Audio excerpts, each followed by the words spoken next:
Ketika ada orang hebat, ketika ada orang ngetop mengatakan, mbahku mbiyen luwih hebat daripada iki. Habib Idin selawatan kaya mbahku mbiyen suarane luwih apik. Tapi di saat dia ngomong seperti itu, dia bukan siapa-siapa. Ketika mengatakan mbahnya ini lebih baik dibandingkan dia bukan siapa-siapa. Dan ini mohon maaf ya, ini penyakitnya para Gus. Ini penyakitnya para Gus. Bapakku pondoknya gede. Kuwi pondoke bapakmu, Cuk.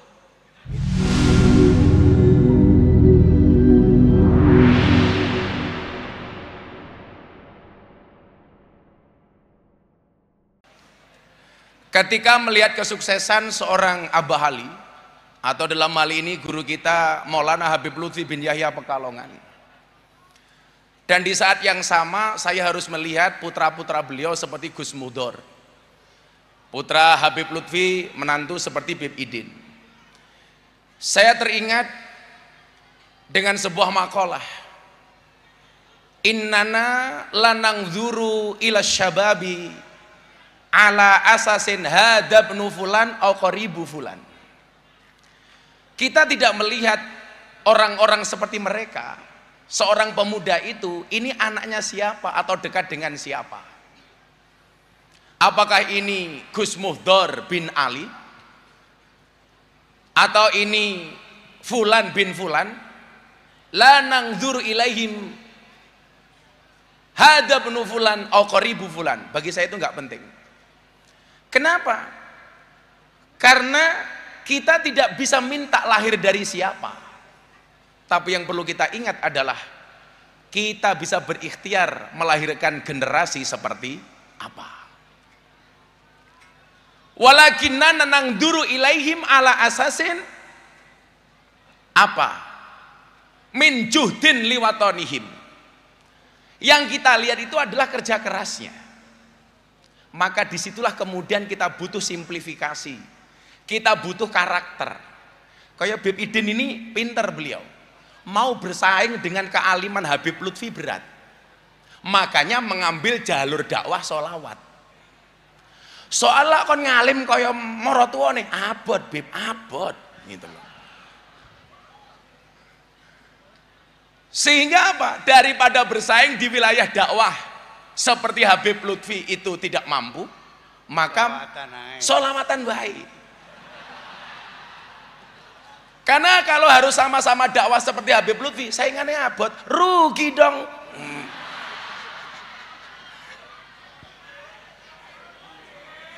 Sorry ya. Nah, sama halnya dengan Gus Mudor umpamanya.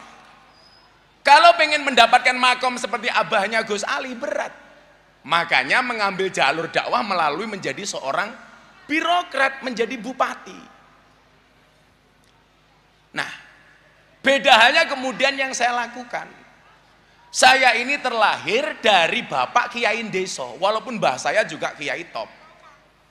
Ya, kalau Anda meragukan apa yang saya sampaikan silahkan. Tabayun kepada Habib Lutfi.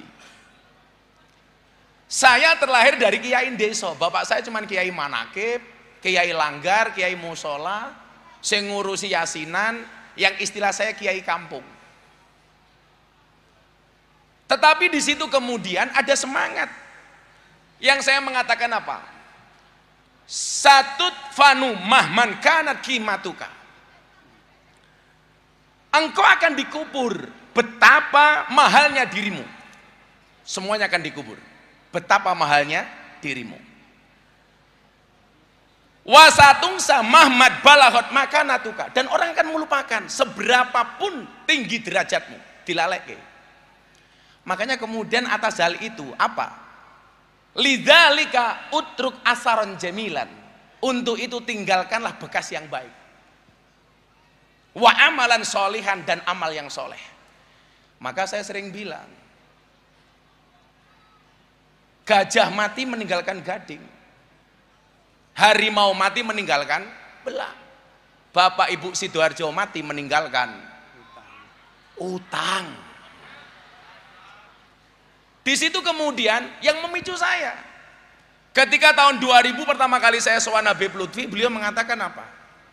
Waktu itu saya ingat betul yang disampaikan oleh Abah Lutfi kepada saya ketika membahas soal nasab.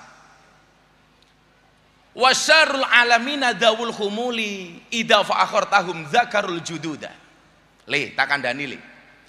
Habib Lutfi itu waskito. Sejak saya miskin nggak punya apa-apa, saya sudah dipanggil juragan. Saya datang dari jauh, beliau langsung manggil, juragane teko.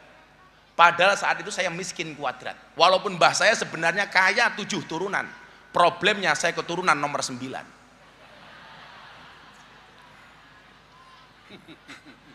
Kere randu apa-apa.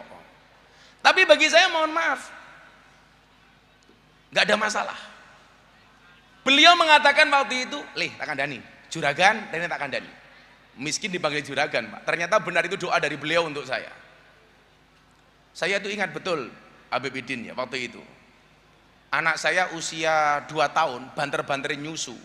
Saya punya uang tuh 50.000. Abah telepon dari Pekalongan. Iso mangkat yang Pekalongan, sendiko dawuh, Pak. Karena saya meyakini at-ta'allam al-ilmu yudraku bit-ta'allum wal barokatu la tudraku illa bil khidmah. Kalau ilmu itu diperoleh dengan belajar, maka barokah itu diperoleh dengan mengabdi. Ilmu dengan ngaji, barokah dengan ngabdi. La tudraku illa bil khidmah. Mila bocah-bocah hadrae Habib Idin iki niate khidmah wae. Wadene kuwi dijatah titik karo Habibe ya ora apa-apa lah khidmah ngono. Ya wis rasa mau gremengi ya wis dirasani wae. Wis ora apa-apa, bocah hadra insyaallah mulya lah. Lah kowe ngelamar cewek takoni pekerjaanmu apa le? Penerbang. Wah. Pesawat apa? Hadroh Airline. Saya itu maaf Bu ya, saya nggak bisa berdiri karena saya capek. Hari ini saya syuting 5 jam. 5 episode untuk acara Ramadan. Tapi malam hari ini saya bela-belain, badan saya capek tapi hati saya senang. Kenapa? Calonnya menang.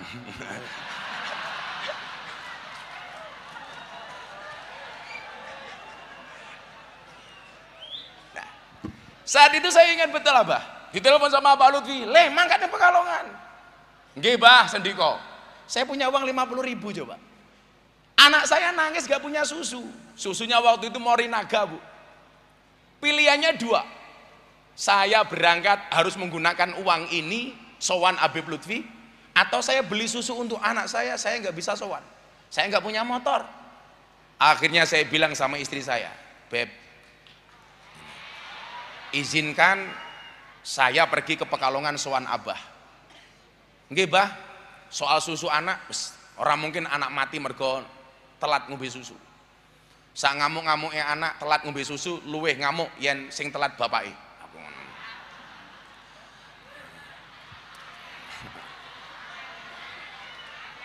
Makanya programnya Pak Prabowo susu gratis itu yang paling seneng bapak-bapak.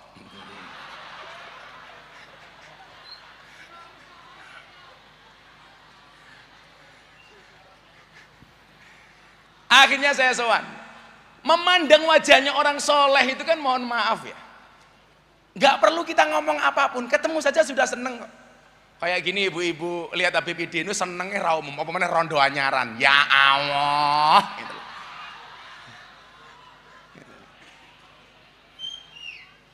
Jam 12 malam saya pulang, sampai rumah anak saya nangis.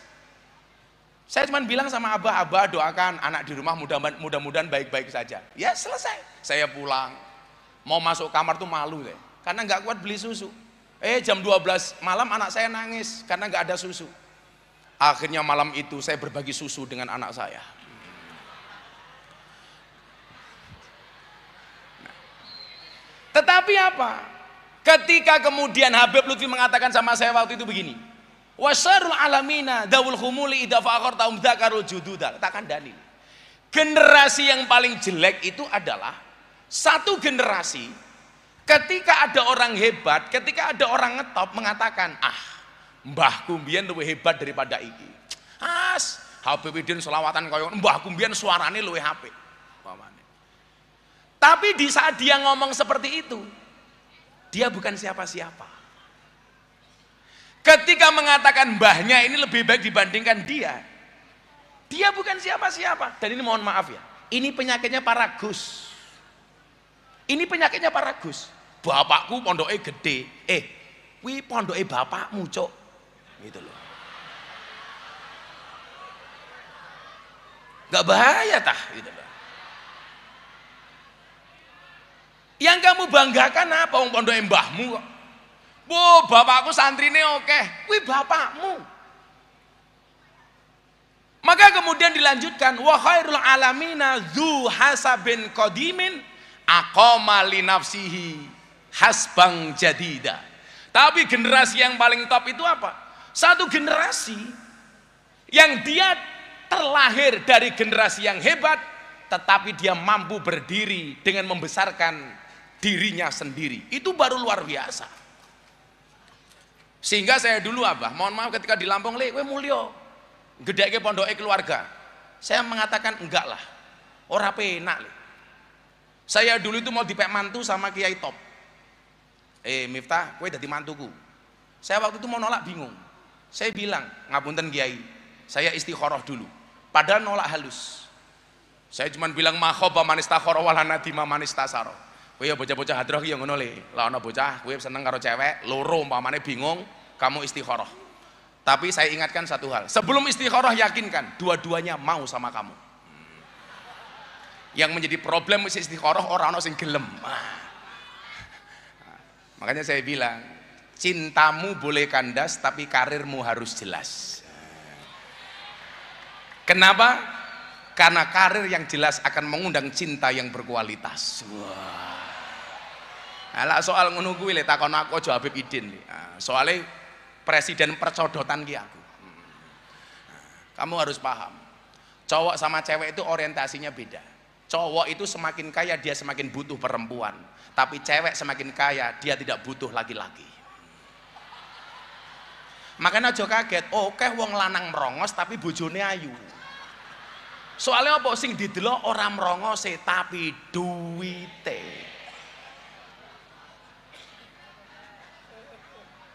Saiki wong lanang kira penting.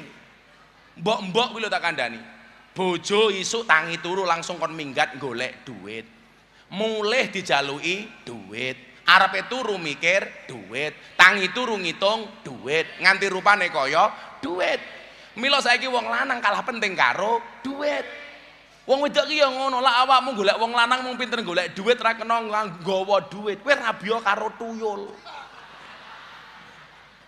Suwe-suwe wong lanang kok sia-sia lho. Komunitas pecinta susu tanpa gelas. Bengi dimimiki, awan kon nguli. Halah ya Allah.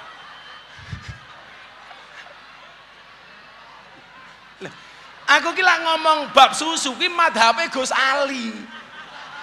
Apa awakmu ora kelingan syaratnya warung laris kuwi kudune pelayane susune iso dicantoli peci.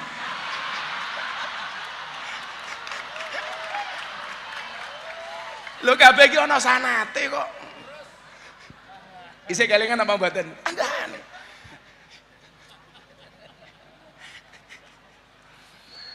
Nah.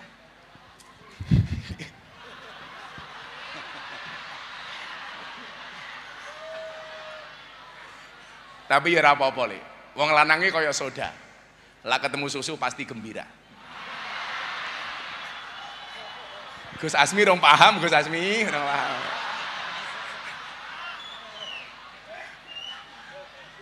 Shallu ala Nabi Muhammad. Makanya beban-beban seperti Gus Muhdor, seperti Habib Idin itu berat, Pak. Berat. Karena membawa nama besar sesepuhnya. Berat. Maka ketika saya diminta untuk memberikan prakata untuk acara manakib mbah saya umpamanya di Tegalsari yang kemarin Gus Bahak ke sana. Jadi Gus Bahak kemarin datang ke Tegalsari tanya, nasabe Gus Miftah teng Tegalsari niku kados pundi? Disampaikan. Oh, nggih leres. Saya malu ketika harus berbicara karena dalam acara manakib itu pasti di dalamnya haul itu di dalamnya pasti apa boleh? Wayut karufihi manakibul mutawaffa. Disampaikan manakibnya orang yang dihauli, yang mati. Lah kalau saya menyampaikan bahasa saya stres no. Oh mbahku wong top. Jadilah kaya Habib Idin ini umpamanya jelas, sampai Kanjeng Nabi nasabnya mesti hafal. Lah problemnya orang Jawa itu kan kadang sampai mbah wis lali, Bang. Saya alhamdulillah sampai mbah saya nomor 18, saya masih ingat. Yang dari salah satu jalurnya itu nanti ketemu dengan Mamah Salmah, istrinya Habib Lutfi. Maka saya itu kalau dihitung menurut Abah itu adik keponakan Mamah Salmah. Maka seharusnya Beb Idin itu memanggil saya Ami. Oh, macam-macam Beb, macam-macam. Ya lah Beb Idin minimal Mas Yai ganteng, suaranya apik lah, minimal lah kentir menang aku. Karena saya punya prinsip kulla syai'in idza kasura rahusa illal adaba. Segala sesuatu itu kalau jumlahnya banyak pasti murah kecuali adab. Makanya kalau pengen mahal gampang, jadilah yang sedikit. Karena barang itu kalau sedikit langka, kalau langka pasti antik, kalau antik harganya mahal. Kiai itu banyak, tapi si ngurusi lonte jarang. Sopo Gus Miftah. Berarti Gus Miftah kiai? Kiai larang goblok gitu.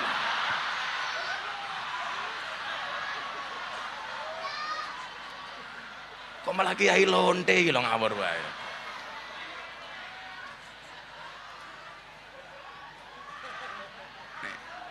Saya didik meneh, bare dilanjutke Beb Idin wae. Aku seneng, saya itu udah sama Beb Idin itu udah bertahun-tahun, tapi saya jarang banget ngaji sepanggung sama beliau. Ya karena rate saya lebih mahal daripada Beb Idin lah kira-kira begitu.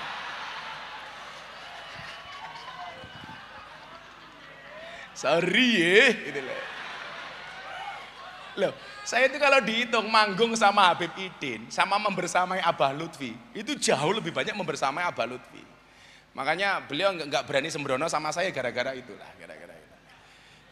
Mumpungnya kelmik, di mana ya dintek kayak kantor Habib ya.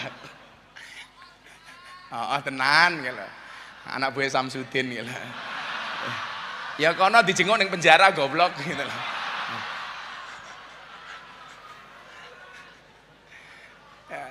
Ya aku lah belajar lah lele, santri-santri juga begitulah. Kalau toh harus viral, mbok viral lah dengan prestasi bukan sensasi. Gawe konten orang mutu lho, din lho jane.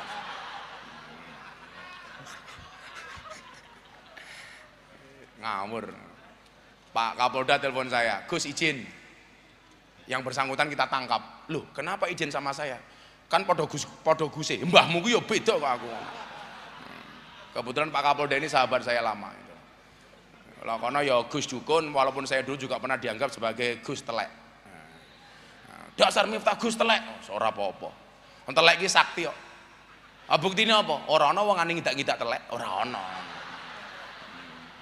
Sopo sing wani? Bahkan kok ana wong Sidoarjo ngidak telek dingklang, yakin aku. Aduh telek.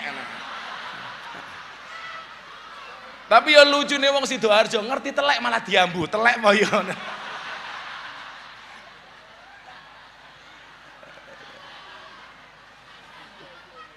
Nah, jadi bagaimana kemudian hari ini ketika kita hal seperti ini tantangan besar bagi generasi berikutnya. Ini abot nih. Untuk melahirkan orang seperti Abah Ali ini belum tentu 100 tahun ke depan momennya muncul loh momen. Maka kalau saya itu Beb ya, semakin banyak orang viral, bagi saya semakin seneng. Minimal beban dakwah kita itu bisa ya orang viral mergo tukar bojo goblok lho mosok ya. Kalau banyak orang viral di kalangan anak-anak muda Nahdlatul Ulama, ini bagi saya kabar gembira. Sehingga banyak pilihan gitu loh. Toh falikuli syai'in maziyah. Mbok kayak apapun saya itu disuruh sampai ke makomnya Beb Idin nggak mungkin bisa lah, nggak mungkin mampu. Tetapi juga sebaliknya, Beb Idin kan blusukan yang lokalisasi kayak aku, yo nggak akan mampu, gitu. Nggak akan mampu. Apalagi kalau mau Ramadan begini Beb, saya itu punya, kalau Abah Lutfi itu kan torikonya bangun makam. Kalau saya itu torikonya bagi mukena untuk mbak-mbak purel, nah, untuk mbak-mbak begenggek. Nah, kalau tretes sudah, kemarin saya bagi mukena di tretes 580 mukena. Akhirnya Ramadan mereka terawih menggunakan mukena dari Gus Miftah. rampung traweh yo kerja meneh, subhanallah. Tak takoni payuran nduk, alhamdulillah bah laris, kok bisa nggih berkaya bah ya Allah. Lambene aku.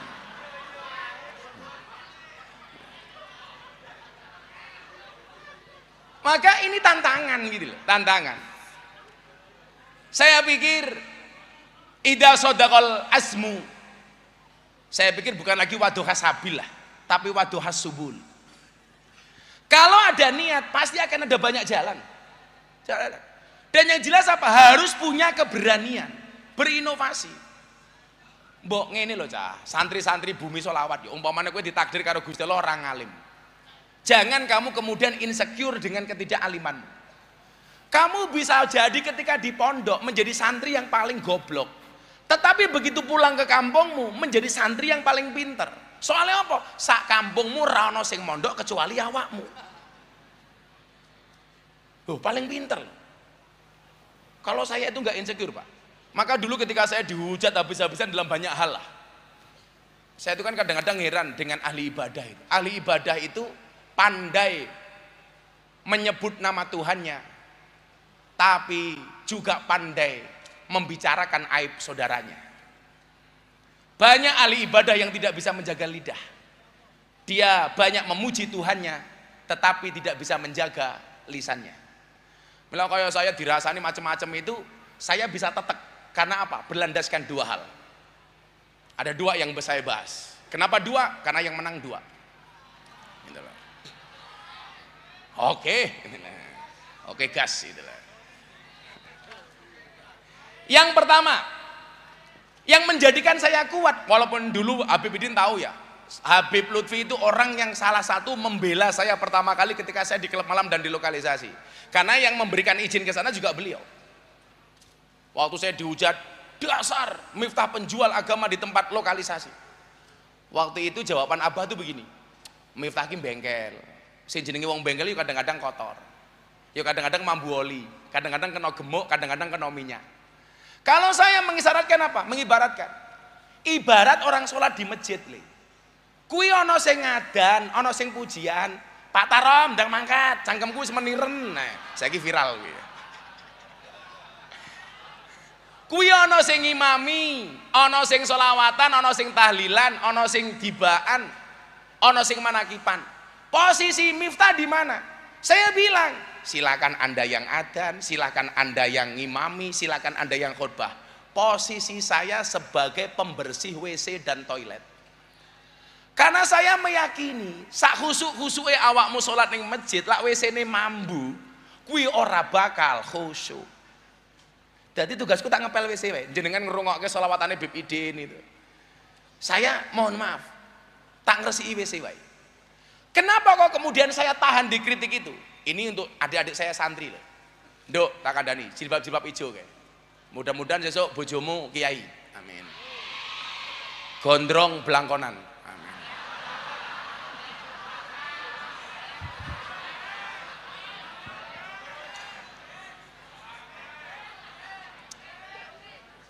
Enggak lah, saya itu enggak akan menyakiti hati perempuan karena saya tahu filosofinya perempuan. Perempuan itu mampu menyembunyikan rasa cintanya selama 30 tahun. Tetapi perempuan tidak mampu menyembunyikan rasa cemburunya walaupun cuma sesaat. Wah, itu perempuan. Awak mengerti sebabnya apa, Li? Karena asal kata perempuan itu sama dengan asal kata cermin. Perempuan itu bahasa Arabnya mar'atun, cermin itu bahasa Arabnya mir'atun. Kenapa perempuan itu seperti cermin? Karena kalau hatinya sudah pecah, tidak akan pernah utuh kembali. Nah. Makanya perempuan itu karakternya satu, kalau disakiti nggak pernah lupa, kalau menyakiti nggak pernah ingat. Itulah perempuan.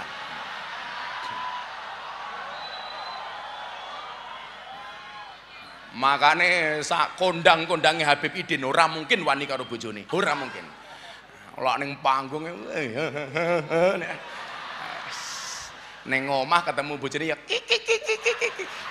Iya mama.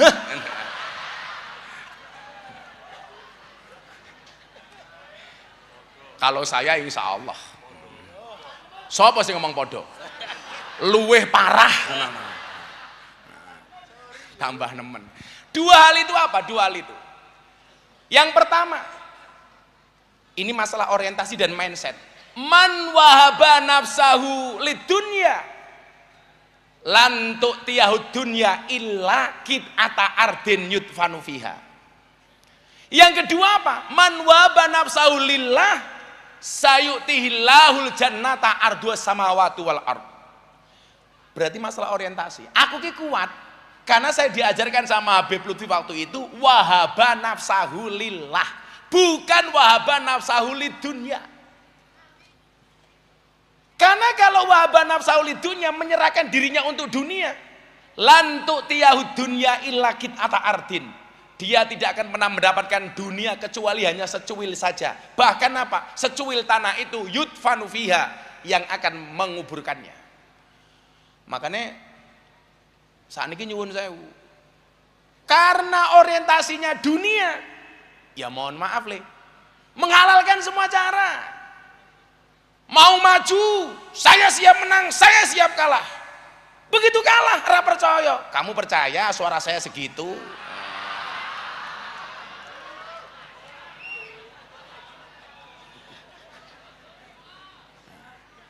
Saya kemarin telepon sama Habib Idin, ayo Bib, besok buka puasa bersama. Jam piro Gus? Jam Ganjar plus Anies. Wah. Maksudnya apa? 16 plus 24%.